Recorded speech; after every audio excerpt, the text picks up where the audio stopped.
se trata solo de hacerlo, sino de hacerlo bien. De estar a tu lado con compromiso, actitud y energía. De poner en valor lo que logramos juntos. De cuidar lo que es nuestro. De proyectar el futuro. San Rafael nos une, nos identifica. Estamos orgullosos de nuestra tierra. Acá vivimos mejor. San Rafael, tu municipio. Ciudadano News. Estamos en redes sociales. Seguinos.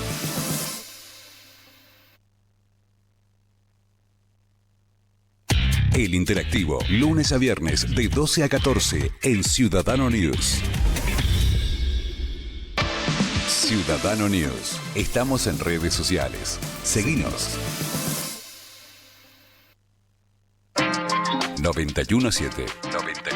Ciudadano News. Ciudadano News 917.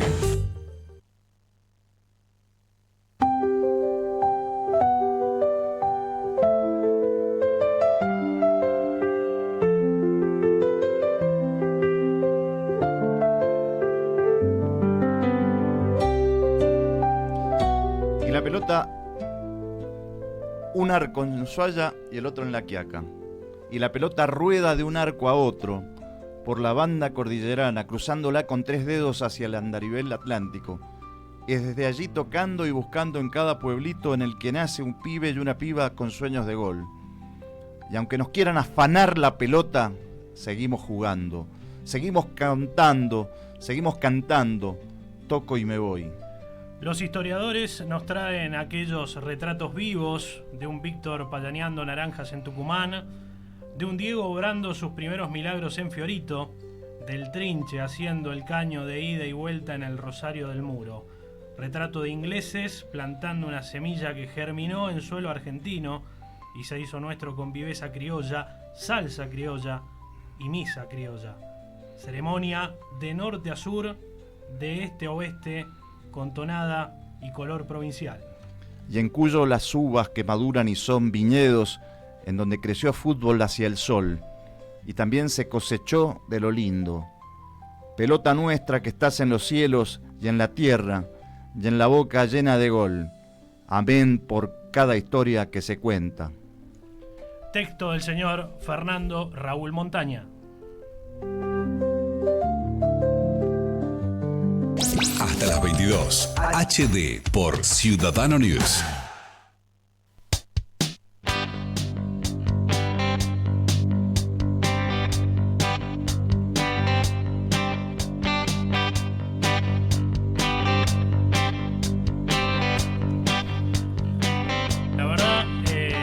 Estamos muy contentos de poder hacer un nuevo HD Historias Deportivas y hoy especial historiadores. Hoy vamos a agarrar los libros, a ponernos a leer y a conocer. Yo nunca fui bueno para historia, quiero decirlo de antemano, pero me empezó a interesar en los últimos años de mi vida. Raro, ¿no? Porque no sé si es porque uno cuando es chico por ahí le parece aburrido o no le encuentra sentido, pero la historia es importantísima en todo el ámbito, pero hoy por supuesto nos vamos a centrar en lo deportivo. ¿Cómo le va, señor Fernando Raúl Montaña? Qué gran texto, ¿eh? Bueno, gracias, Hugo Fernando. Sí, algo especial como para después ya introducirnos en los invitados que vamos a tener. Pero sí, me quedé pensando en eso que decís vos, que uno en realidad como que la épica la va construyendo con el transcurso del tiempo. Cuando sí, por ahí sos pibe y vas disfrutando el fútbol, no tenés mucho tiempo de épica. Vos vas vivenciando. Uh-huh. Después con los años decís, caramba, esto es historia, no sé, el gol de Diego en el 86, o vos más reciente en el tiempo, no sé, algún gol de Juan Román Riquelme.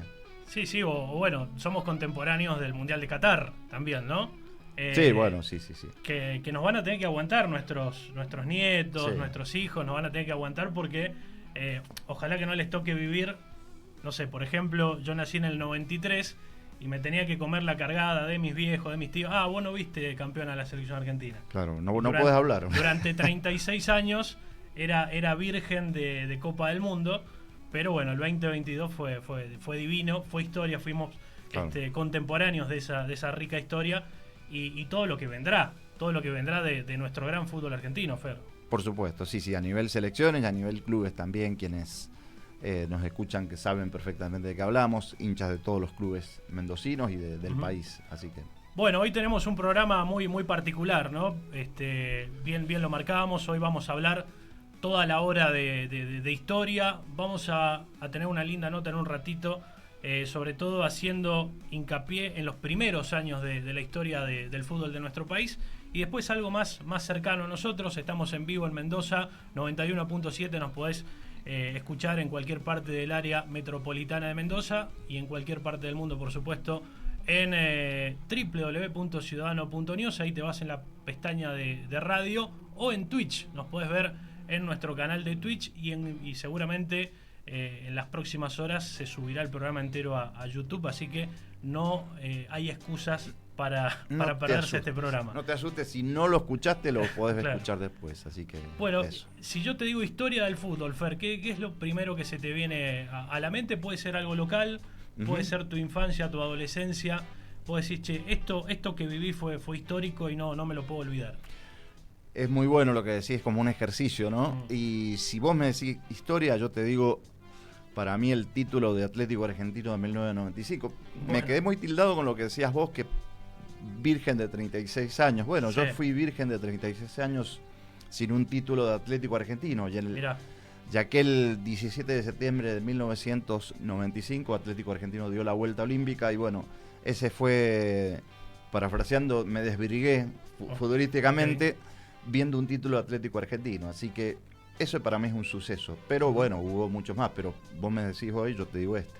sí, claro, 261-519-9081, te invitamos a participar. Vamos a, si querés, hacer esta consigna, ¿no? ¿Cuál es el evento futbolístico? Estamos hablando de fútbol en este HD de día jueves.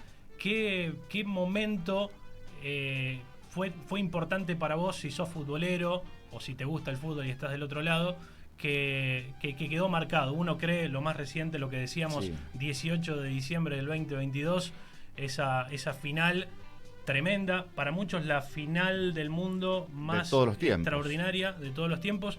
Incluso he escuchado versiones que dicen la final más importante contando todos los deportes, por todo lo que sucedió, ¿no? Claro. Ganando Argentina 2-0, el empate 2-2 de Mbappé en un abrir y cerrar de ojos, el tiempo suplementario, goles, Sí. penales, y la gloria eterna para Argentina. Lo podríamos hacer extendido incluso sí. la consigna, diciendo que, a ver, ¿con qué lo asocian? Obviamente siempre es un hecho asociado con algo personal, porque por ahí alguien lo Sí, vio claro. con otra persona y no sé, se casaron, se pusieron de novio, andás a ver. Bueno, a mí rápidamente se me viene a la mente, estoy pensando la fecha, no la tengo anotada. Creo, ahí la voy a chequear, pero estoy casi seguro que fue 28 de noviembre del 2000, Boca 2, Real Madrid 1, Copa Intercontinental de dicho año. Ya lo vamos a chequear, pero sí, estoy casi seguro que es 28 de noviembre. El doblete de Martín Palermo. El doblete de Martín Palermo. ¿Fue un día de semana eso? O no? Claro, fue entre semana. Yo iba a la tarde a la escuela, por suerte. Me levanté a la mañana a ver el partido. Parecía improbable, imposible que un equipo argentino le ganara a los Galácticos de aquel momento, de Luis Figo, Roberto Carlos y más. Y se dio la epopeya y fue todo muy rápido, ¿no? Los primeros goles de Martín Palermo, después el descuento de Roberto Carlos y cómo aguantó Boca esos minutos. Yo por ahí pongo como mi primer gran evento de fútbol. Acá se pone, sí, ¿no? Ahí, bien. Yo tenía 7 años, claro, yo soy del 93, en el 2000 Claro. tenía 7 años y por ahí yo te puedo decir que es mi primer gran recuerdo de fútbol o decir, che, esto que acabo de ver, que mis ojos acaban de ver, es histórico. Sí, aparte que creo yo con el tiempo creo que se agranda mucho más esa proeza, porque hoy parece improbable que un equipo Claro, ni hablar. esté en esa circunstancia. Sí, señor. Bueno, y también habíamos dicho que, además de la nota que en un ratito vamos a tener, vía Wi-Fi, vía internet, vía tecnología, le vamos a agradecer porque ha venido hasta hasta el lugar de los hechos, ha venido hasta el estudio. Al lugar de Marras. Y es un placer porque además creo que se vienen algunos días interesantes, importantes. Creo que va a estar dando un curso, bueno, ahí ya vamos a estar ahí vamos a hablar de eso. Hablando bien. Y es el señor Cristian Minich, que ha venido hasta los estudios aquí de Ciudadano News. Cristian, gracias por haber venido. ¿Cómo estás? Hola Hugo, hola Fer, un placer, muchísimas gracias a ustedes. Bueno, y se me ocurre preguntarle ahí, ¿no? La consigna. La consigna, vos, ¿cuál es el suceso deportivo, o lo que fue, sí, deportivo básicamente, que a vos te marcó y el que se te venga ahora a la cabeza? Y la verdad que, a ver, de marca yo tengo mis dos grandes pasiones. Una es la lepra, Independiente Rivadavia, y la otra son los mundiales de fútbol. Okay. La verdad que los mundiales me marcaron. Yo creo que hay dos. El de 1994, porque fue como el primero con cierta conciencia, aunque chico, y el del 98, que ya estaba en la primaria avanzada, la época de mayor fanatismo, si se quiere. Y después me quedó muy marcado el ascenso de Independiente Rivadavia de 1999. Los 2 goles de Claudio del Bosco contra Villamitre en el Gargantini. Ese es un recuerdo para mí también imborrable porque era adolescente, se vivía con mucha pasión. Estuve en el Kempes también en el último ascenso, pero es diferente, es desde otro lugar, si se quiere. Claro, claro. Pensaba, ¿no? ¿Cuál es, más allá de esto que comentabas, en qué momento decís yo me voy a dedicar al fútbol? ¿Tenés ahí algo que te marcó? Decís, yo no puedo vivir sin esto y voy a vivir del fútbol o del deporte en general. Es que la verdad que mis recuerdos son de fútbol, como el título del libro de Braselli, de Fútbol Somos. Claro, sí. Yo siento que soy de fútbol porque lo mamé desde muy chico, de padre y de abuelo, no sé si tan fanáticos, pero que les gustaba mucho el fútbol. Y un fanatismo exacerbado ya de las generaciones posteriores, ¿no? Que ya es una cuestión familiar. Yo siempre me he relacionado, además, a través del fútbol, mis amistades. Claro. Por ahí el primer acercamiento a una persona, generalmente, si es de mi parte, es a través del fútbol. Claro, sí. ¿Y hubo un Cristian futbolista también o no? ¿O tan solo como el hincha de tablón e historiador? No, sí, futbolista amateur, hice todo el proceso de divisiones inferiores en la lepra. Claro. Después me fui a vivir a Mar del Plata, jugué 1 año y medio en la Liga Marplatense, en 2 equipos de allá. San Lorenzo, que es más conocido por la época de los nacionales. Sí. Fue el primer equipo del interior que representó justamente al interior en los nacionales en el año 67, un empate en cancha de Racing 1-1. Y después estuve muy poquito tiempo en un club que es del Puerto, es como un clásico muy local del Puerto de Aldosivi, que es Talleres de Mar del Plata. Ahí en San Lorenzo había 2 jugadores emblemáticos, ¿no? El Llamarada Erezuma. Sí, gran goleador. Por ahí más identificado con el clásico rival de San Lorenzo, que es Kimberley, claro. El Dragón. Aquel equipo que tiene esa anécdota mundialista, justamente, que les hablaba de pasión, y bueno, que Francia jugó en el Mundial 78 en el Estadio Minela con la camiseta de Kimberley contra Hungría. Pero bueno, también tuvo su paso Erezuma por San Lorenzo. Claro. Después hubo otros grandes como Ludovico Avio, uno de los hermanos Alves, el Chueco Alves, que se acuerdan hace no tanto. Hugo Alves y el Abel. Abel, exactamente. El Chueco Alves era Abel Alves, que fue técnico de Boca. Fue técnico de Boca hace unos años atrás, sí. Bueno, los 2 grandes jugadores, ¿no? Sí. Además de técnicos. Sí. Bueno, vamos a hablar bastante de historia, pero queríamos arrancar primero por el comienzo, ¿no? Los primeros años.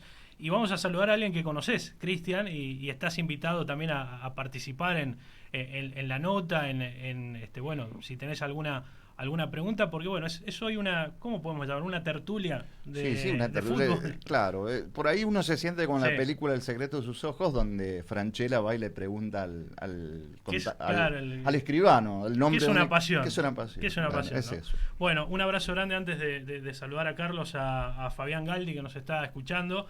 Yo recién decía, mi primer gran recuerdo histórico para mí de fútbol es el Boca Real Madrid del 2000. Fabián estuvo ese día en la cancha, ni más ni menos, en Tokio, así que le mandamos un abrazo grande, al igual que Carlitos, que siempre es el primero en mandar su mensaje. Lo tenemos ya a Carlos y lo saludamos. Carlos Aira, historiador, periodista, colega, escritor, bueno, un montón de formas lo podemos llamar. Gracias por la amabilidad de atendernos. ¿Cómo estás?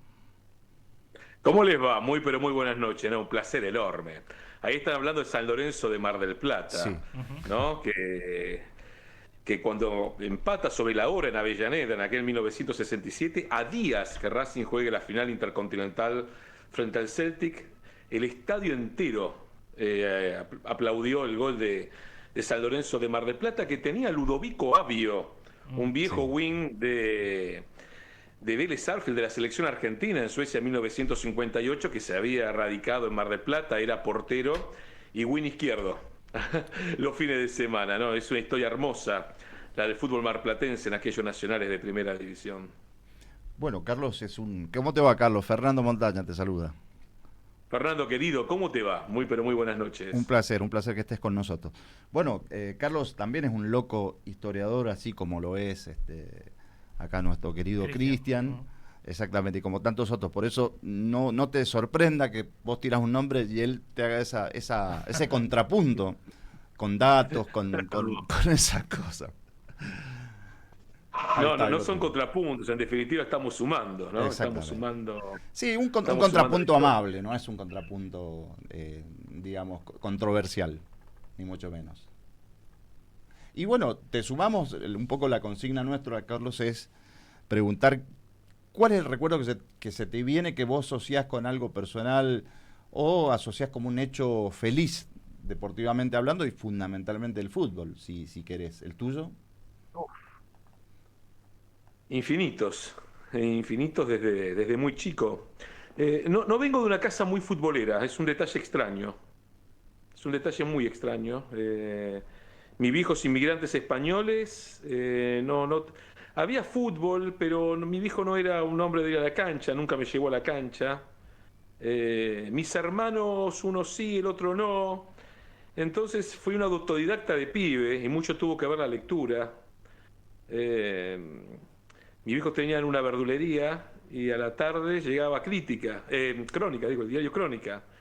Entonces yo me devoraba los diarios, pero me los devoraba. Y ahí es donde comienzo con toda esta cuestión de chiquitito, no solo del fútbol, sino con un montón de cuestiones, quiero que más ligadas al periodismo, pero el fútbol, el primer recuerdo grande que tengo, hay que ubicarlo por el año 81, 82 y tal vez sea el Mundial de España. Mundial de España, el otro día recordaba con todo esto el 2 de abril, Malvinas, los muñecos de Caloi, los Clemente de Caloi en el Mundial 82 con los cantitos de los países participantes, salvo Inglaterra, por supuesto, de aquel Mundial de España, y pasados 43 años llegué a la conclusión que recordaba 11 de memoria. Con eso te digo todo. Entonces son esos recuerdos que uno tiene de la infancia y que los va acercando al fútbol y luego sí con mucha más intensidad. Pero curiosamente hasta algún momento de mi vida, hasta los 11, 12 años, no ligado por ejemplo a la cancha o a la tele, pensemos que no se televisaba muchos partidos en aquel momento, sino mucho al diario, a la prensa gráfica en general. Entonces llego desde un lugar muy especial. Luego si se mete la radio definitivamente en mi vida y bueno, se abren un montón de perspectivas desde ese lugar, pero esos son los primeros recuerdos que tengo ligados al fútbol. Bueno, y ahí iba a ir mi pregunta, ¿cuándo nace el Carlos historiador, ¿no? Porque vamos a hablar un poquito de tus dos trabajos, Héroes de Tiento y Héroes en Tiempos Infames. Realmente es un gran laburo escribir libros. Ya sacar un libro creo que es un montón, pero encima si es de historia y de 20 años de historia como has hecho de 1920 hasta 1940, es tremendo. ¿Cuándo te das cuenta que te podés dedicar a eso? Mirá, yo creo que el sueño estaba latente desde este tiempo que te decía que era chiquitito. A 3-4 cuadras de mi casa había una feria donde vendían revistas antiguas. Le pedía unos pesos australes a mis viejos y me iba a comprar revistas antiguas y así agarraba con 9, 10 años una colección enorme, no sé, del Gráfico, por ejemplo. Entonces creo que desde ese momento me comencé a enamorar de un montón de de cosas que leía, así como, no sé, una criatura puede quedar fascinada con, no sé, Julio Verne, por ejemplo. Yo también aprendí a leer de muy chico, ¿no? Y con 5 o 6 años quedé alucinado con 20.000 leguas de viaje submarino. Y dije, bueno, se podrá conocer el mundo de esa manera. Bueno, yo tenía esas cuestiones de chiquito ya relacionadas con la voracidad de la lectura, con la imaginación, con la historia y con los personajes. ¿Y cómo nace Héroes de Tiento? Bueno, Héroes de Tiento y Héroes en Tiempos Infames nace como no una conclusión, pero sí con una línea de desarrollo ya profesional relacionado con el periodismo. Porque yo siempre digo que son libros de periodismo, no de historia, de periodismo.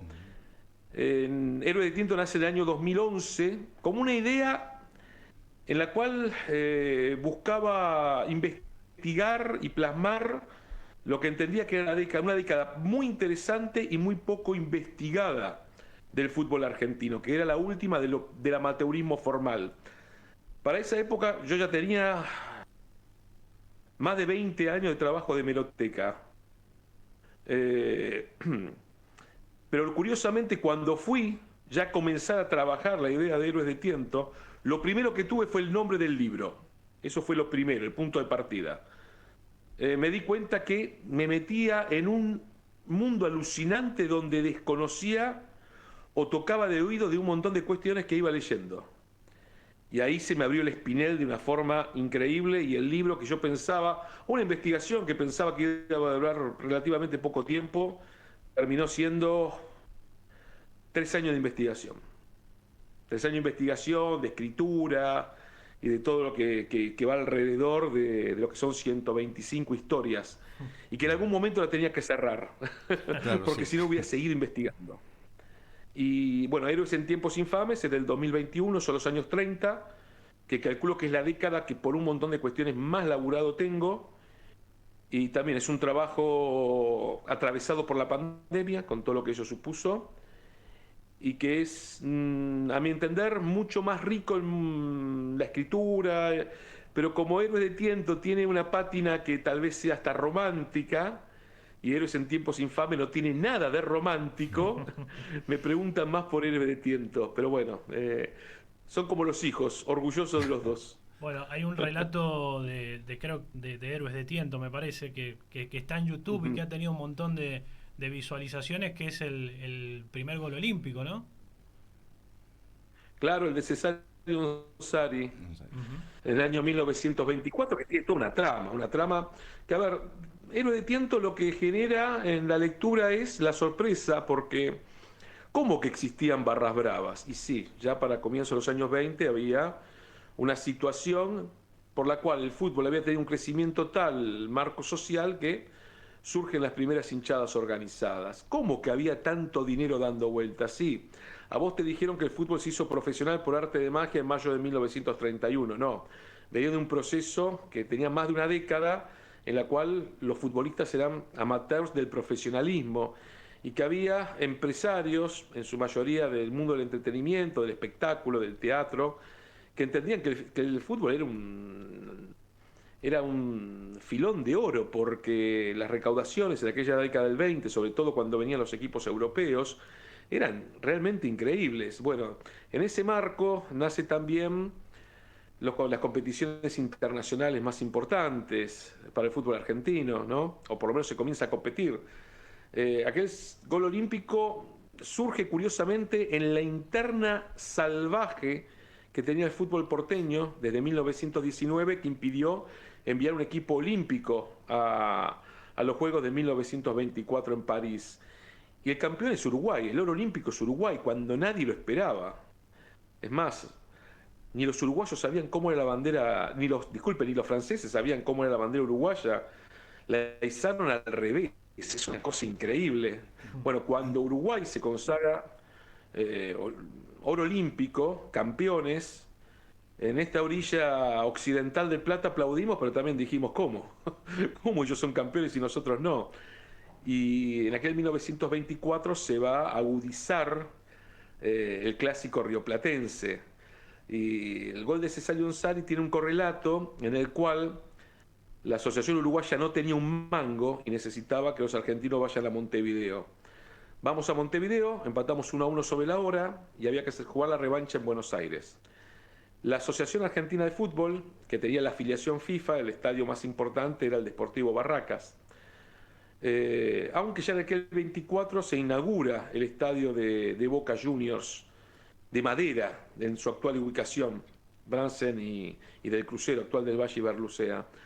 Y claro, aquel primer partido, que fue el 28 de septiembre de 1924, si la memoria no me falla, había un tema. En la cancha Deportivo Barracas ingresaban como mucho 35.000 personas. Era una cancha muy precaria, si bien se había inaugurado el 25 de mayo de 1920, y había 60.000 personas, entre las que estaban adentro y las que querían ingresar. No había alambrado, había una cadena circundante del campo de juego. Bueno, el partido duró 2 minutos, porque la avalancha fue tan grande que ingresó todo el mundo al campo de juego.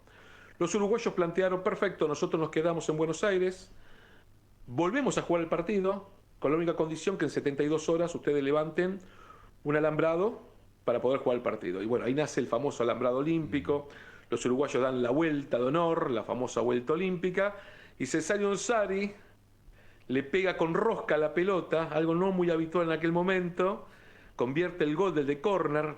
Los uruguayos le piden al árbitro uruguayo del partido que lo anule, porque supuestamente no era válido en términos reglamentarios. Otros le dijeron que no era un gol moral para un campeón del mundo, que hagan un gol así. La cuestión es que se convierte el gol, se valida, y fue un partido que no finalizó, terminó muy mal, el capitán argentino terminó fracturado, los jugadores uruguayos argentinos terminaron las trompadas, los uruguayos, algunos terminaron detenidos y recién se pueden ir a la medianoche en el vapor de la carrera hacia Montevideo. Bueno, esa es la cara B de todo esto, ¿no? Nos quedamos con el gol olímpico, pero hay un montón de tramas de aquellos días, de aquellos años 20 que había que descubrirlas, en algunos casos estaban, en otros no, y bueno, todo eso es Héroes de Tiento. Bueno, Carlos, me salto mucho en el tiempo porque es apasionante escucharte. Preguntarte un poco qué es, o le contamos, mejor dicho, a nuestros oyentes, Abrí la Cancha, que es el programa que vos tenés en Radiográfica hace varios años, y ahí hay un disparador de historias, porque eso que habitualmente nuestras compañeras nos suelen decir, eso que hablás es una cosa inútil, esto son cosas que para nosotros son tesoros realmente, saber historia deportiva y demás. Y vos estás repleto, tu programa está repleto de historias inútiles, digamos, así obviamente que se entienda entre comillas. ¿Cómo es que de pronto atesorás todas esas historias? ¿Investigación o tu simple recuerdo? Bueno, Abrí la Cancha es la tira deportiva radiográfica. Radiográfica es una radio que está cumpliendo 20 años en este 2025, que funciona en lo que fue una fábrica recuperada, que hoy también es una escuela de reinserción escolar, el Centro de Salud Boca Barracas, todo funciona en el mismo lugar, entonces es un orgullo. Yo soy el responsable de programación de Radiográfica desde hace ya muchísimos años. Y Abrir la Cancha es intentar, con las herramientas posibles, retomar lo que uno entiende que son las mejores tradiciones del periodismo deportivo en la Argentina. Un programa que tiene no una declamación federal, sino realmente un acervo federal desde el sur de la ciudad de Buenos Aires. Hoy lo hablábamos con José Félix Alfano, el presidente Central Córdoba, que ayer metió el maracanazo, y bueno, el tema es, hay otros centros de gravedad en el fútbol argentino que no son Buenos Aires. Bueno, esas preguntas no las podemos hacer en Abrir la Cancha y está buenísimo. O propio cuando te convoqué para que hables del famoso Racing de Mendoza, sí, el argentino de Mendoza de 1996, pero no de la mirada Racing, sino la mirada mendocina, que es la que falta sí. en todo esto. Digo, una de las tantas historias que, bueno, se me viene a la mente. Y el tema de la historia, si sirve, si no sirve, yo creo que hay todo un problema en estos tiempos, muy alimentado por las redes sociales, en la cual pareciera ser que todo es hoy, ¿no? El mejor gol de tiro libre de la historia es el que se convirtió ayer del Arsenal del Real Madrid, porque nadie lo pudo superar y es el mejor. Y creo que hay un tema aquí que lo que nos falta muchas veces es un espejo retrovisor. Un espejo retrovisor, no para mirar el pasado como todo tiempo pasado fue mejor. Claro. No, es de casualidad. Todo tiempo pasado fue pasado, punto. Y en ese tiempo pasado, si rascamos un poquitito, nos vamos a encontrar de que somos hijos de errores no aprendidos, o en algunos casos, y sobre todo en el fútbol argentino, de problemáticas que en algunos casos quedaron en el tintero y que hubo una historia oficial que la almibaró todo lo que pudo. Pero, a ver, no sé si hago un revisionismo histórico, no lo sé, no lo creo. Revisionista es Galazo, Pepe Rosa. Claro. Uno lo que hace es investigar, hacer periodismo, no es tan complicado. Uno No, lo pero es lleva un en la rescate sangre emotivo muy y va por ahí, interesante. No sé, te escuchaba hace unos domingos atrás, escuchando Carlos Caldeiro, un jugador de Racing Club que fue Sí. una de las figuras de una época muy mala para Racing, que casi pierden la cancha, que tenían clausurada la parte de arriba. Y bueno, y escucharlo a Carlos Caldeiro fue muy emotivo para quienes seguíamos el fútbol en esa época. Y bueno, ese rescate emotivo es un poco lo que digo, que es súper valioso y auténtico. Sí, se emocionó Caldeiro, como se emocionaron otros jugadores. Es el ciclo de charlas de vestuario. Digo, acá me parece que hay un tema que es humanizarnos y encontrarnos. Digo, hay un periodismo absolutamente deshumanizado. El periodismo deportivo, yo escucho cosas a veces que a mí me llaman poderosamente la atención, pero barbaridades. Y alguno me dirá, bueno, se dicen porque hay una obediencia debida. O sea, la línea editorial es esta y tenés que decir eso. Está bien, perfecto. Se trabaja bajo relación de dependencia. Ahora hay un punto en el cual lo que escucho y lo que leo es una deshumanización gigantesca y a veces lo vuelvo a señalar y por eso son tan válidos programas como este, donde se busca el diálogo, donde se busca poder aunar ideas en común. Esta cuestión de ¿por qué se emocionó Carlos Caldeiro? Bueno, Carlos Caldeiro se emocionó porque hacía 40 años que quería decir claramente de que él no había vendido un partido. ¿Se entiende, no? Sí. Le había quedado el estigma de que a él y a unos compañeros la hinchada le recriminaba y le seguía recriminando 40 años después que había vendido un partido una noche frente a Chicago en la cancha de Boca. ¿Y qué es lo que emociona? Tener la posibilidad pública de poder decir que no. Ese es el tema. Ese es en verdad el tema. Y en definitiva también es el rol nuestro de periodismo, no de dar un paso al costado, sino de ponernos en un lugar de interlocutor piola y que los protagonistas son otros. Que no está mal, en definitiva. Realza la profesión y lo realza uno. Ese punto. Me parece muy piola. Sí, sin dudas. Carlos, hoy tenemos aquí en nuestra mesa como invitado también y ya engalanado esta mesa de HD, Cristian Minich, que creo que tuviste la chance de dialogar con él, así que también quiero que él tenga la chance de preguntarte si es que tiene alguna pregunta. Hola Carlos, Un ¿cómo gigante estás? Independiente Rivadavia. Sí, claro. Bueno, de hecho participé con Carlos que me convocó cuando ascendió la Lepra. Estuvimos conversando así desde los festejos en el Gargantini. Carlos, la verdad que un placer saludarte, pero más placer escucharte realmente. Y mi pregunta va un poco quizás de mi lado para reivindicar, pero preguntarte a vos como historiador sobre el fútbol del interior. Porque el fútbol argentino yo considero que ha estado dividido por una línea, si se quiere, trazando un paralelismo entre unitarios y federales. Y de golpe que recién mencionaban, hemos visto un gran triunfo en el Maracaná de Central Córdoba. ¿No? Equipos, Central Córdoba, quizás los cordobeses han tenido más participación, pero Santiago del Estero, Mendoza, San Juan, las provincias del sur. Sí, Atlético Tucumán metió Atlético cuartos de Tucumán, final hace un tiempo atrás. No han tenido por un gran porcentaje de la historia del fútbol argentino la posibilidad de mostrarse en primera división, a nivel internacional. Entonces, ¿cómo analizás vos? Y sé que has incluido también hasta inclusive un capítulo de Independiente Rivadavia en uno de tus libros en su gira por América. Pero ¿cómo notás vos el fútbol del interior y cómo se estudia la historia del fútbol argentino, ¿no? De clubes que han sido o son muy grandes en sus provincias y que el periodismo, si se quiere, porteño, los ha convertido en equipos chicos a nivel nacional? Maravilloso. ¿Cuánto tiempo tenemos? Todo el tiempo que vos Porque me quieras. puedo quedar hablando de este tema una hora. Mirá, Cristian, yo siempre digo que el pecado original del fútbol argentino nace en noviembre de 1934 con la actual conformación de la Asociación del Fútbol Argentino, que arma un fútbol con clubes directa e indirectamente afiliados. Los clubes directamente afiliados son los clubes porteños, y los clubes indirectamente afiliados o son afiliados a través de la Liga con el Consejo Federal. Ahí ya tenemos un problema porque lo que entendemos fútbol argentino en verdad es el campeonato porteño. Exacto. Vamos a comenzar por ahí.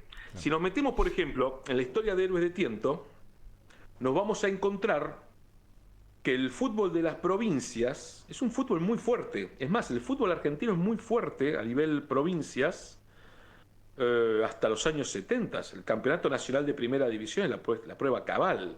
A ver, hoy hablamos mucho de Santiago del Estero, pero Santiago del Estero en 1928, con un equipo que la prensa porteña lo bautizó como los peloduros, termina ganando el campeonato argentino acá en la cancha de River, en la vieja cancha de River, y en la semifinal, en la cual le gana Capital, termina con un escándalo de piedra, de botella, porque era absolutamente inconcebible que un equipo de indios le ganara a un equipo porteño. A ver, la historia de Segundo Luna es una historia fantástica.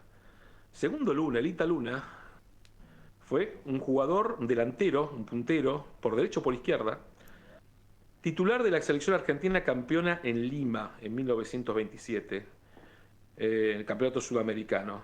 Va a los Juegos Olímpicos de Ámsterdam, lo llevan. Hay un capítulo del Héroe de Tiento donde lo que marco es la problemática interna del plantel y la cantidad de reclamos y exigencias que tenían los futbolistas en aquellos días. Es una cosa increíble. Eran unas verdaderas vedettes. Italuna, decía Hugo Marini, que era el único periodista enviado por la prensa argentina, era el único que no reclamaba. Italuna no jugó ningún partido, aun cuando la lesión de Roberto Cherro en la semifinal obligaba la presencia de Luna. Y Luna no jugó en Ámsterdam. Y Luna no jugó en Ámsterdam porque había un prejuicio enorme de que un santiagueño jugara en aquella selección, aún llevándolo. Cuando vuelve Italuna a Buenos Aires, un periodista le pregunta en el puerto de Buenos Aires, le dice algo así como: che, indio, ¿qué te pareció Europa? Y bueno, la famosa frase que la inmortalizaron los hermanos Ábalos: casa más, casa menos, como Santiago del Estero. ¿Qué quiero decir con esto? Que el fútbol de las provincias en la Argentina siempre tuvo un acervo inmenso, enorme. Mirá, ahora estaba investigando sobre la Copa de la República de 1943, una especie de antecesor de la Copa Argentina, y una necesidad que ya entendía la Asociación del Fútbol Argentino de hacer un campeonato de clubes porteños y de clubes de provincia. Y en la fase previa, los partidos clasificatorios de la provincia recaudaron mucho más que los partidos de primera división de los clubes porteños. Bueno, eso tenía que ver con el arraigo también que tenía el fútbol en las provincias. Ahora, ¿cuál es el tema? El tema es que cuando ya surge el pecado original en 1934 tenemos una divisoria. Y la divisoria tiene que ver con una prensa que solamente le puso el ojo al fútbol porteño porque es el fútbol argentino. Reitero, se tomó la consideración de fútbol argentino. Ahora, cuando uno raspa un poquitito, se encuentra que en Mendoza te apareció un Víctor Legrotali. Te aparecieron jugadores, pero no solamente digo Víctor porque es un jugador, pero digo Pedro Waldemar Manfredini, tipos que brillaron luego en Buenos Aires y en Europa, y así otros tantos, en Tucumán, en Bahía Blanca, en Mar del Plata, en diferentes plazas del país, que aparte, un dato también, no solamente eran cracks los que surgían, clubes muy importantes, con estructuras muy importantes, en Córdoba notablemente, sino también con recaudaciones que eran más importantes que las del profesionalismo porteño. El hombre que ve la situación es Valentín Suárez. Valentín Suárez llega al fútbol con la increíble huelga de profesionales del 48. Siempre digo que es increíble porque que el gobierno peronista no haya comprendido la matriz de ese reclamo, pero claro, la matriz de ese reclamo tiene que ver con que el futbolista desde 1931 no era considerado un trabajador. Digo, nosotros hablamos del profesionalismo como una cuestión de estrellas. Estrellas sí, estrellas no. Pero el profesionalismo de 1931 era un pasaporte a la esclavitud del jugador. Hay un montón de casos. En Héroes de Tiempos Infames me dedico justamente a ir identificando los casos. Y el éxodo de futbolistas no nace en aquel 48 cuando se van al Dorado colombiano, sino ya en el 43-44 se iban de a montones a México, y en la década del 30 los que podían ir a Italia o a Brasil se iban a Italia o a Brasil. Pero volviendo a Valentín Suárez, cuando interviene el gobierno, la Asociación del Fútbol Argentino, es el tipo que comprende el pecado original. En 1950 intenta abrir el tema de las filiaciones, si bien ya estaba abierto formalmente desde 1940, y así ingresa Unión de Santa Fe a la segunda división. Cuando vuelve a ser interventor de AFA, y curiosamente con un gobierno militar, que es la dictadura de Juan Carlos Onganía, ya definitivamente en 1966 plantea, en 1967 el campeonato va a ser nacional. Lo tenía muy claro. Y creo que no hay una dimensión real de lo que fueron aquellos campeonatos nacionales de primera división y su importancia vital para el fútbol argentino entre 1967 y 1985. No hay dimensión porque la óptica es porteña. Sí. De hecho, fue el que más combatió el combate, inclusive de alguna parte de la prensa, también al respecto de los resultados. Se magnificaba mucho el tema de algunos resultados, no sé, de 8-0. Las goleadas. Claro, las goleadas. Pero fíjate qué interesante, porque Kimberley le hizo 5 a un Independiente que era una de las grandes expresiones independientes de su historia, en 1970. Kimberley le hizo 5.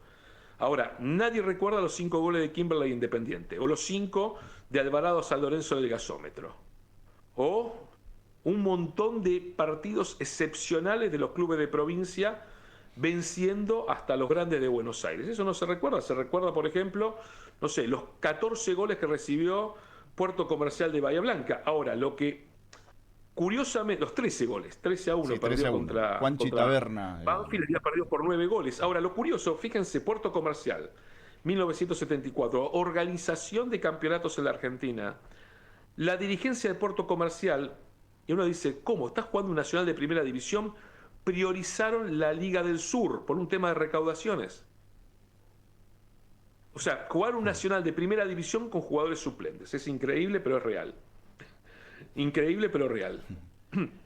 Pero creo que el problema se generó cuando, en la disputa de poder, cuando en los 70, y con la competencia mano a mano, los directivos de los clubes de las provincias plantearon disputarle poder a la Asociación del Fútbol Argentino. No sé si lamentablemente o no me quiero meter ahí en un lugar bastante complejo, pero en su primera acción de gobierno real, Julio Grondona le ofreció a Talleres la resolución 1309, que era jugar el campeonato porteño, y Talleres aceptó. Y luego se sumó Instituto, Racing de Córdoba. Y cuando en 1985, a través de la Secretaría de Deportes, se busca reorganizar todo el deporte, nace la Liga Nacional de Básquetbol, por ejemplo, rompiendo justamente la lógica porteña. Y se iba a crear el campeonato de Primera División Nacional. Ahí es donde un club dice no vamos a jugar 10 directamente afiliados, 10 indirectamente afiliados, sino que vamos a crear un nuevo torneo y se crea el Nacional B. Y yo creo que el Nacional B hoy lo tenemos súper naturalizado porque ya pasaron 40 años, pero el Nacional B fue el parche del fútbol porteño para que puedan ingresar los clubes directamente afiliados. Cuando el fútbol, tal vez con el formato de campeonato nacional, era muchísimo más interesante, pero muchísimo más interesante que el formato de Nacional B. Pero bueno, ya está súper instalado porque ya pasaron, lo he dicho, 40 años. Carlos, te vamos a invitar en otra oportunidad. Si algún día andás por Mendoza, por supuesto que sea cual sea el invitado que tengamos, le vamos a pedir disculpas y vas a estar aquí en la mesa. Pero antes de cerrar la nota, ¿dónde te podemos ver? ¿Dónde te podemos escuchar?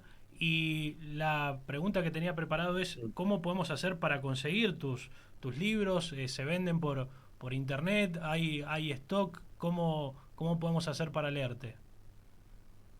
Bueno, para leerme, mira, justo, mira, hoy estaba con la editorial porque es menester una nueva reedición de Héroes de Tiento y de Héroes en Tiempos Infames. Hoy estábamos en eso, justamente. Lo que hay en stock, en librerías lo vas a conseguir en Buenos Aires. Lamentablemente la distribución para las provincias por cuestiones logísticas se cortó, pero se puede comprar por un lugar de ventas muy famoso. Ahí seguramente lo vas a encontrar los dos libros, a Héroes de Tiento y Héroes en Tiempos Infames. Si no, directamente al correo héroesdetiento@gmail, directamente conmigo. Y hasta creo que es más sencillo hacerlo de esa forma. ¿Dónde me escuchan? En Radiográfica, www.radiográfica.org.ar, de lunes a viernes, de 16 a 18 horas. Así que agradecido de corazón. Cuando Sarmiento vaya a jugar a Mendoza, yo voy a estar ahí. Y para mí va a ser un placer darme una vueltita, saludarlos, conocerlos personalmente y conversar de todo esto que es absolutamente apasionante. Les toca con Godoy Cruz en la próxima rueda, ¿no? Porque Godoy Cruz fue para allá. Sí, al comienzo de la próxima rueda, claro. Sí, señor. Abrazo grande, Carlos, y gracias por tu tiempo. A ustedes, de corazón, muchísimas gracias. Muchísimas gracias. Bueno, qué lujito, ¿eh? Qué lujito en este especial Historiadores que hemos hecho. Yo creo que va a ser el primer especial Historiadores. Vamos a tener que aumentar y hacer una saga, porque es tan larga la historia y tantos de nuestro temas, fútbol. Se abren ventanas permanentemente y uno, se priva porque si no, no terminamos más. Pero realmente es para hablar horas y horas porque es apasionante. Sí, tal cual. Bueno, y si tenemos otro historiador. Si hay alguien apasionado es el señor Cristian Minich, que incluso ha venido con libros, lo puede mostrar, esa es su cámara si quiere mostrar. ¿Qué es lo que ha traído hoy acá a la mesa? Y mira, podemos arrancar por el Víctor, no, para acá, ¿no? Ahí está bien. Ahí está. Ahí lo tenemos al Víctor, que Carlos lo mencionaba recién. También qué placer escuchar a alguien de tan lejos y que conozca a nuestros jugadores. Sí, claro. ¿no? La historia de nuestros clubes. Aira conoce de todo el país, ustedes lo escucharon. Este es un hermoso libro, es una muy linda edición también. Lo abro en páginas al azar, ¿no? Por lo menos para que puedan ver algo que es el libro del Víctor, quizás el mayor ícono del fútbol mendocino. Claro, nosotros no lo vimos jugar, nuestra generación no hay videos, lo hemos leído algunos. Los que vamos a las bibliotecas, hemos visto sus estadísticas, algunas me dan ganas también de revisarlas, porque también el historiador tiene eso del revisionismo, y por ahí cuando uno lee datos y le resultan o extraños o fascinantes, está bueno también poder ir y verificarlos.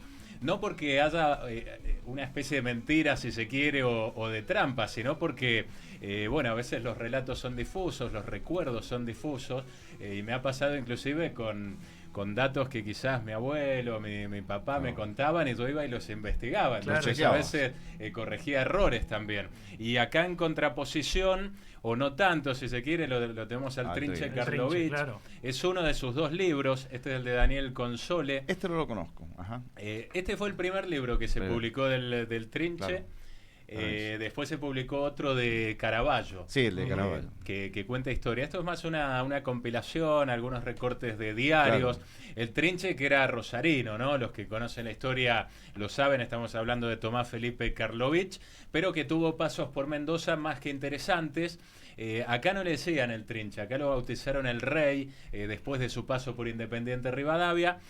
Tuvo un regreso en la Lepra, jugó en la segunda parte de 1975 y el primer semestre de 1976.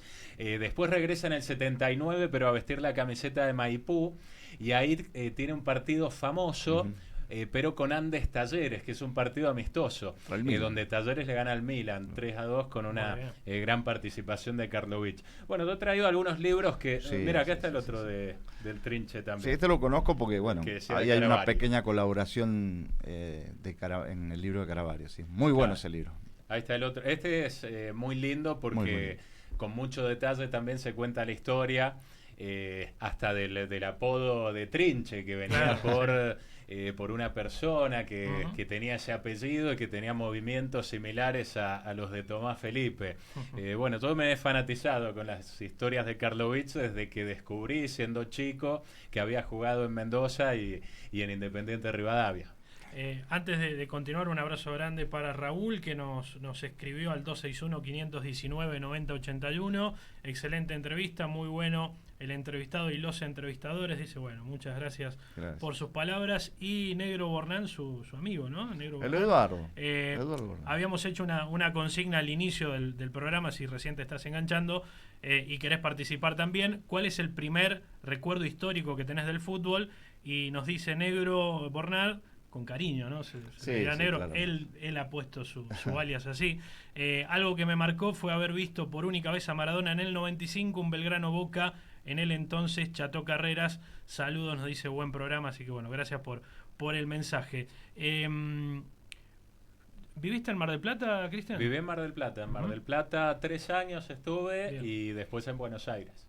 Bueno, ahí bastante más. Claro, ahí. ¿Y cómo fue tu carrera en los medios?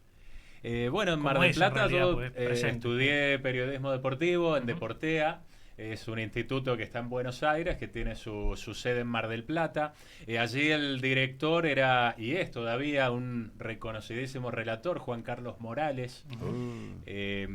Bueno, ahí tuve mis comienzos. La verdad que era una época en la que yo no sabía qué seguir, qué estudiar. Quería estudiar, pero no sabía qué. Y bueno, pensando en mi pasión por el fútbol, me decidí por el periodismo deportivo. Después, de manera, si se quiere, anecdótica, yo tenía a mi hermano, Matías Minich, que fue futbolista, ha jugado en varios clubes. Él en ese momento estaba viviendo en Mar del Plata, un año antes que yo, y jugaba en San Lorenzo. Yo había hecho las inferiores, dejé de jugar, voy a correr el vaso para no hacer bien. Dejé de jugar y él me dice, venite a jugar a Mar del Plata, que la liga está buena, es competitiva, había un lindo proyecto en el club. Y yo lo tomé como una oportunidad, como una experiencia de joven, de decir, bueno, irme de mi casa, como mi viejo es fanático del fútbol, me va a apoyar, y a mi hermano le encomendé que me averiguara si podía estudiar ahí periodismo deportivo. Así terminó en Mar del Plata, con el apoyo económico de mi viejo y con la idea de mi hermano de que juegue al fútbol, y eso fue con mi propia idea de hacer periodismo. Así que fui sabiendo que mi carrera como futbolista iba a ser muy, muy cortita. Bueno, y el transcurso de los medios, digo, ¿cómo fue? Hiciste tele muchos años también. Hice tele muchos años. Lo primero que hice fue algunas radios en Mar del Plata, donde como estudiante de periodismo deportivo empiezo a seguir algunos de los equipos de la ciudad. Particularmente comencé con uno del puerto de Mar del Plata, que es Banfield. Era una filial, en aquel momento había un nexo con Banfield de Buenos Aires, y jugaba el torneo argentino A. Donde por ejemplo estaba la Asociación Atlética Luján de Cuyo, así que comencé con Banfield. Después tuve algunas experiencias cubriendo Aldo Civi Alvarado, algunas transmisiones de radio, inclusive de Campeonato del Mundo, pero desde Mar del Plata, con las transmisiones de la televisión. La verdad que eran experiencias de mucho aprendizaje, donde la pasábamos bien, pero no teníamos grandes referentes, porque eran radios, si se quiere, más chicas, en algunos barrios, en lugares humildes. Entonces no teníamos ese referente del que uno aprende. Íbamos y tratábamos de implementar lo que aprendíamos en la facultad. De ahí me voy a Buenos Aires a continuar estudiando. Tengo la posibilidad de entrar en la televisión, en C5N particularmente, como una pasantía. Hago un tiempo como pasante y ya después quedo ahí efectivizado. Fue una etapa muy linda porque descubrí un mundo realmente que es el de la televisión, que uno cuando está del otro lado lo ve o lo percibe de una manera muy diferente. Yo entré por primera vez al canal de televisión, a C5N, que estaba en Palermo, ahora se mudó a Chacarita hace un tiempo, y entré ahí, para mí era la NASA. La primera vez que vi tantas luces, todos los estudios, las cámaras, la cantidad de gente que era otra, me llamaba toda la atención y decía, este va a ser mi lugar de trabajo, es un sueño. Así que bueno, después estuve 13, 14 años, uno con el paso del tiempo lo empieza a naturalizar, con el día a día se va acostumbrando, ¿no?, a eso, pero la verdad que fue una experiencia muy linda también, donde pude cumplir tareas muy diversas de producción, de hacer móviles en la calle, de cubrir todo tipo de noticias, de tener algunas experiencias también breves, pero de hacer algún reemplazo de conducción, de hacer columnas deportivas. La verdad que fue un aprendizaje muy, muy grande. Te iba a preguntar, bordeándote los libros, porque justamente en algún programa te escuché que ibas a encarar la historia de Independiente de Rivadavia. ¿Ese proyecto sigue en pie?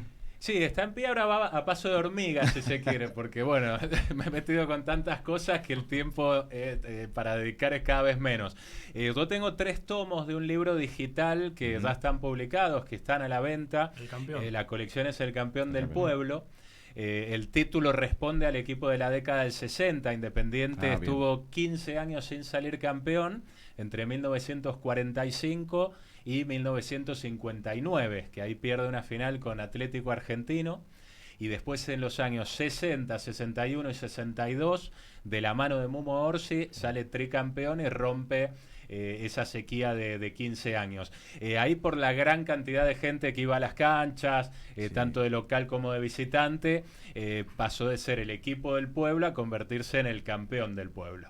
De ahí el nombre, el título de la saga.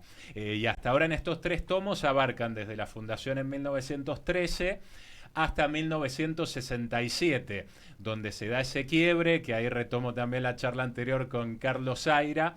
Claro. Independiente al año siguiente, en el 68, tiene su primera participación en el torneo nacional. Claro. Que ya había comenzado en el 67, que participó San Martín, y bueno, la Lepra juega en el año posterior, así que el tomo 4, que es el que digo que va a paso de hormiga, ya abarca la época de los nacionales, pero que incluye también la Liga Mendocina, los torneos regionales que se disputan, es decir, que busco abordar una historia.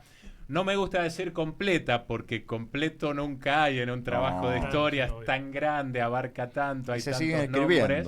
Se escribe la historia. Así que. Y podemos hacer 1000 libros de San Martín, por ejemplo, con un enfoque diferente. Sí, claro. De cada uno, o con anécdotas que se van descubriendo, o con interpretaciones sobre la misma información que pueden ser diversas.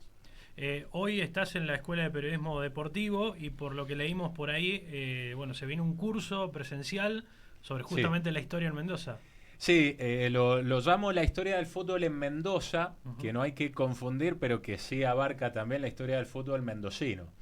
¿Cuál es la diferencia? Y la diferencia que tenemos, por un lado el fútbol mendocino, pero por el otro lado el fútbol en Mendoza, que abarca grandes jugadores que han venido a la provincia, algunos como rivales, representando a otros equipos y enfrentándose a equipos mendocinos, otros han venido a vestir los colores de nuestros equipos, grandes jugadores como Ser Ramón Cabrero, por ejemplo, el mencionado Tomás Felipe Karlovich, jugadores que han venido de afuera, de gran jerarquía, y que han reforzado a nuestros equipos, principalmente en la época de los nacionales, pero también ha habido jugadores porteños y de otras provincias jugando la Liga Mendocina. También aquellos grandes equipos que nos han visitado, como el Cosmos, que vino con Beckenbauer, con Giorgio Chinaglia, un tanque, un justamente a Independiente de Rivadavia.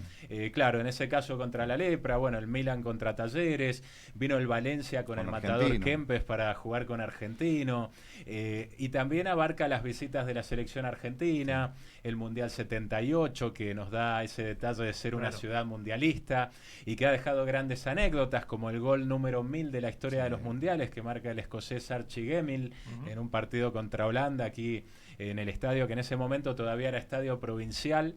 Después, más adelante, va a tener el mote de Malvinas Argentinas en el año 82 por obvias razones. Sí, claro. Así que bueno, es la historia del fútbol mendocino complementada con la historia del fútbol en Mendoza, donde también tenemos los torneos de verano, las últimas definiciones de Copa Argentina, los torneos de verano que nos han regalado visitas históricas como la de la selección de Colombia con Valderrama, esa gran generación que no ha tenido éxitos en cuanto a títulos, pero que ha marcado un quiebre en la historia del fútbol colombiano y que ha dado a conocer ese país en el mundo. Hemos tenido también la participación extraña que puede sonar de Argentinos Juniors jugando como local en el torneo Apertura 93 en Mendoza, y con una publicidad en su camiseta que decía Mendoza también. Entonces, bueno, un poco rescatar esas historias, y la que mencionaban antes también, de Racing Club de Avellaneda jugando como Atlético Argentino en la Liga Mendocina, clasificatoria para el primer torneo nacional B. Es un poco, se trata de rescatar esas historias y de contar también el surgimiento de nuestros clubes, de de recuperar o de resaltar esa grandeza también que tienen nuestros equipos y que quizás vagamente a algunos se los toma como equipos chicos, como será Andes Talleres, como será el propio Argentino, a varios que han tenido historias más que interesantes a lo largo del tiempo, ¿no? Interesante, ya me da ganas de ir. No quiero que vuelen sillas, no creo que pase porque somos personas civilizadas. Por supuesto. Pero tengo una pregunta para hacerle al señor Cristian Minichi y se la voy a hacer a Fernando Montaña. ¿Cuáles son los grandes del fútbol de Mendoza? ¿Y cuántos son? ¿Cuáles son y cuántos son? Si uno tiene que hacer la comparación con los 5 grandes del fútbol argentino, Sí. en Mendoza históricamente se han considerado 4 grandes. Okay. No sé si es justo o si es injusto, pero quizás viene de época más moderna, que son Independiente, Claro. Gimnasia, Godoy Cruz y San Martín. Quizás tiene que ver con que han sido los primeros 4 representantes en la época en que el fútbol comienza a tornarse federal, porque son los primeros 4 que empiezan a participar en Liga Mendocina con un equipo B, los llamados Tombita, Leprita, Lobito. Bueno, el Chacarero no recuerdo que fuera el Leoncito, ahí está, el Leoncito también. Y abocan a sus primeros equipos a participar en la categoría que les tocaba. Nacional B primero para Godoy Cruz, Torneo Argentino A para Independiente y San Martín.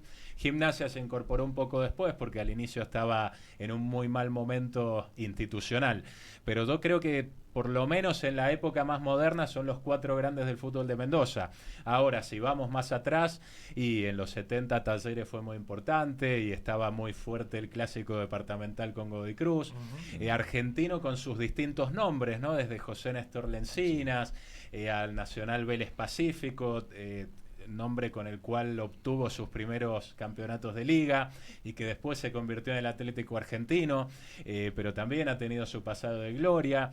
Maipú tuvo éxito antes que, por ejemplo, San Martín en los años 50. Boca de Bermejo. Bueno, Boca de Bermejo, que fue campeón, o Palmira, Campeón de la que fue liga. de los considerados chicos el primer campeón de la Liga Mendocina de Fútbol, es el que rompe la hegemonía de títulos de Independiente y Gimnasia. Bien, usted como historiador de Atlético Argentino, ¿qué le Yo parece? coincido en gran parte con lo que dice Cristian. Lo que le tengo que decir es que no me estoy arremangando para boxear, aclaro. Sí. No, mire, hacia la década del 60 yo creo que había 3 grandes fundamentalmente en el fútbol mendocino, por títulos, por convocatoria y bueno, que para mí eran Independiente, Gimnasia, Atlético Argentino. Hablamos hacia la década, comienzo de los 60. Porque ahí realmente la cantidad de títulos que tenía Argentino y bueno, Gimnasia Independiente. San Martín logra su primer título con el 63. Sí, exacto. Y Godoy Cruz, bueno, sí, fue campeón en el 44, pero creo, incluso hasta viendo, chequeado esto por diarios la época, no es una mera opinión, es que considero que esos 3 equipos eran los más grandes. Pero ya en el tiempo, creo que sí, como dice Cristian, yo coincido, que los 4 hoy por convocatoria y por presente son esos que mencionó. Así que Godoy Cruz, Independiente, Huracán, sí, Huracán. Bueno, Huracán no creo que, Sería una- que ha ganado mucho arraigo por ese mote de la popularidad, Sí. de las convocatorias, de la fidelidad, ¿no? De su sí. hinchada. No sé si en cantidad, pero sí en regularidad. Es muy porque fiel, muy tiene fiel. su porción de hinchas que acompaña siempre. Y ahí- Lo que pasa es la dualidad, Sí. perdón, No, sí. digo que a veces, bueno, el debate interesante es, lo rico del debate es cómo se logra, o cómo se considera la grandeza de un club, por la Esa era- historia. esa iba a ser mi justo ibas a pregunta, preguntarla. Formulala. No, claro. ¿Qué tenemos en cuenta cuando hablamos de historia? Título, gente, de todo un poco. ¿Cómo? En realidad Claro. la historia Sí. es la historia y va más allá de los condimentos particulares. Lógicamente que un equipo que tiene muchos títulos, mucha hinchada y demás, Sí. bueno, tiene cierta supremacía en la consideración popular general por sobre otros equipos. Pero hay equipos, sobre todo en el fútbol actual, que quizás no tienen pocos hinchas, pero llega algún empresario o alguna inyección económica de algún lado y Claro. el equipo empieza a ganar y a ganar y a ganar. Y bueno, quizás no es tanta la cantidad de gente. En Buenos Aires se gasta mucho a Vélez, por ejemplo, con eso. Sí. Claro. Y estamos hablando de un equipo campeón de América y del mundo, con sobradas muestras de grandeza en cuanto a títulos, figuras que han pasado por ese club. no es que tenga poca gente, pero quizás sí en comparación con Boca, con River. Vélez es un equipo que no tiene hinchas o tiene contados hinchas en el interior del país. En cambio Independiente, Racing, San Lorenzo, bueno, también con esto propagandístico de los 5 grandes que viene de larga data y que ha influido, ¿no? Pero digo, hay clubes muy grandes, ¿no? Nunca se considera Estudiantes de La Plata entre los grandes. O Rosario Central. O Rosario Central, que tienen, la verdad, una cantidad de gente, una cantidad de títulos a la altura de algunos de los 5 grandes. Bueno, Alejandro Fabri hace poco, en una conversación que tuvimos, precisamente nos decía eso, que por ahí el mote de los 5 grandes del buen humor, como él decía, eso es más bien ya una consideración de cierta prensa de Buenos Aires, pero que también es cierto, Nobleza obliga a Rosario Central o Estudiantes de La Plata o los propios cordobeses, o de Mendoza también, Independiente de Rivadavia o Godoy Cruz, para que no se nos enojen, pero yo creo que están sentados a la mesa de esa consideración. Y obviamente que por ahí se puede tener en cuenta con los hinchas en todo el país, no solamente en una región, pero... Y yo me pregunto siempre qué hubiera pasado si aquel profesionalismo del año 31 hubiese sido nacional, si los 5 grandes hubiesen sido los mismos, si algún club del interior como Talleres o los más fuertes o los rosarinos hubiesen estado a esa altura. Los rosarinos se incorporaron después, pero ya en los años 40, ya habían perdido 10 años, ahí van con desventaja. Entonces, bueno, hay cuestiones que no las vamos a saber nunca. Y que es injusto, porque cuando hablamos de historia, cuando hablamos de historiales, y el fútbol argentino lo ponen a partir de 1931, y te dicen, bueno, los del interior no salieron campeones nunca, sí, claro, pero fueron participando y entrando en la primera división de manera escalonada y muy lentamente a partir de 1987, porque en el 86 es el primer Nacional B. O sea que a partir del 87 ya podía haber un equipo del interior, a partir del 88 2, y también a veces ascendió alguno de Buenos Aires. Entonces hoy tenemos un fútbol que para mi gusto sigue dividido entre unitarios y federales que ahora conviven, pero el fútbol sigue dividido porque estructuralmente las categorías del ascenso está la parte metropolitana y la parte interior, y cuando hay ascenso se divide. Entonces Buenos Aires se asegura sus equipos, ahí que se van acercando cada vez más a la primera, y no en comparación con alguna provincia, sino con todo el resto del país. Ahí hay una injusticia muy grande y son muy injustos los historiales, la cantidad de títulos y el mote de grandeza para algunos clubes en desmedro de otros. Yo no me animaría a decir que Talleres de Córdoba, Belgrano, San Martín de Tucumán o Atlético son equipos chicos, pero así están catalogados en Buenos Aires. Cristian, ¿cómo podemos hacer para participar del curso que vas a dar en la Escuela de Periodismo Deportivo de Mendoza? Bueno, ahí vamos a estar difundiendo a través de las redes de la EPD, la Escuela de Periodismo Deportivo, desde lo personal también, por redes sociales, toda la información. Va a comenzar el 9 de mayo. Consta de 8 clases que van a ser cronológicas, la primera con los orígenes del fútbol en Mendoza, de la formación de nuestros clubes, hasta la última que volvemos a nuestros clubes, pero ya con la participación en torneos federales, en primera y en ascenso, y la proyección, por lo menos que vislumbramos a futuro para todos ellos. En el medio lo marcado, la época de los nacionales, las copas que se han disputado en las distintas épocas, como la Copa de la República que mencionábamos antes, los torneos federales, torneo del interior, Argentino A, Nacional B, bueno, todo eso, los torneos de verano, las participaciones de la selección argentina, los campeonatos internacionales importantes como el Mundial 78, es decir, todo el fútbol que se ha desarrollado en nuestra provincia. Cristian, gracias por haber venido hasta los estudios de la radio. No, muchas gracias a ustedes, un placer. Señor, nos hemos quedado sin tiempo. Sí, nos pasamos, pero valió la pena, creo. No nos quedamos sin tiempo, nos pasamos. Será hasta el próximo jueves. Esto ha sido HD Historias Deportivas. Se quedan con la mejor música en la 91.7. Chau.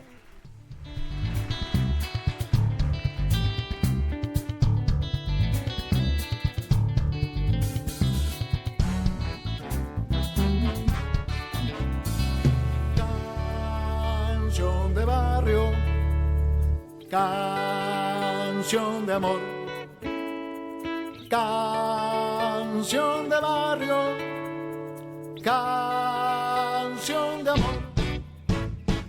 Este amor nació conmigo, se va a ir cuando me vaya. no cambió por un traidor. Advenedizo y gente rara se crió de lo profundo